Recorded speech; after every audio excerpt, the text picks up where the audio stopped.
দীর্ঘ ৫ দশকেরও বেশি সময় পর আবারও মানুষকে চাঁদের উদ্দেশ্যে পাঠিয়েছে নাসা।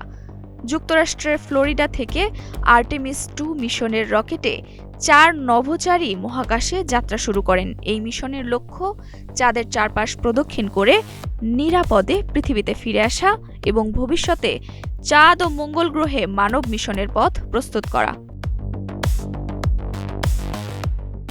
দলের সদস্যরা হলেন Reid Wiseman, Victor Glover, Christina Koch এবং কানাডার জেরেমি হেনসেন। প্রায় ১০ দিনের এই অভিযানে তারা পৃথিবীর নিম্ন কক্ষপথ ছাড়িয়ে গভীর মহাকাশে প্রবেশ করবেন, যা গত কয়েক দশকের মধ্যে সবচেয়ে দূরবর্তী মানব ভ্রমণগুলোর একটি। উৎক্ষেপণের আগে কিছু উত্তেজনাপূর্ণ মুহূর্ত ছিল, বিশেষ করে হাইড্রোজেন জ্বালানি ভরার সময়। পূর্বের এক পরীক্ষায় জ্বালানি লিকের কারণে মিশন বিলম্বিত হয়েছিল, তবে এবার কোনো বড় সমস্যা হয়নি। প্রায় ২.৬ মিলিয়ন লিটার জ্বালানি সফলভাবে ভরা হয়। কিছু যান্ত্রিক ত্রুটি দেখা দিলেও দ্রুত সমাধান করায় নির্ধারিত সময়েই উৎক্ষেপণ সম্পন্ন হয়। মহাকাশে পৌঁছানোর পর প্রথম কয়েকদিন নভোচারীরা মহাকাশযানের বিভিন্ন গুরুত্বপূর্ণ সিস্টেম যেমন জীবন রক্ষা, নেভিগেশন ও যোগাযোগ ব্যবস্থা পরীক্ষা করবেন।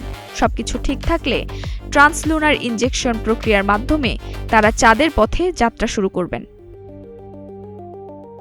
চাঁদের দিকে যাত্রার সময় তারা মহাকাশযানের উপর নিবিড় নজর রাখবেন। এরপর ফ্রি রিটার্ন ট্রানজেক্টরি অনুসরণ করে চাঁদের পিছন দিকে ঘুরে পৃথিবীর দিকে ফিরে আসবেন। এই পথটি কম জ্বালানিতে নিরাপদ প্রত্যাবর্তন নিশ্চিত করে।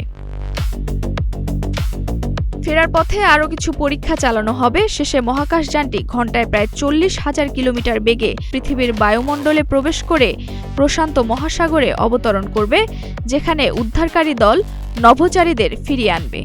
এই মিশন ভবিষ্যৎ চন্দ্র ও মঙ্গল অভিযানের জন্য একটি গুরুত্বপূর্ণ মাইলফলক হিসেবে বিবেচিত হচ্ছে। নুসরাত জাহান জেরিন, নাগরিক প্রতিদিন।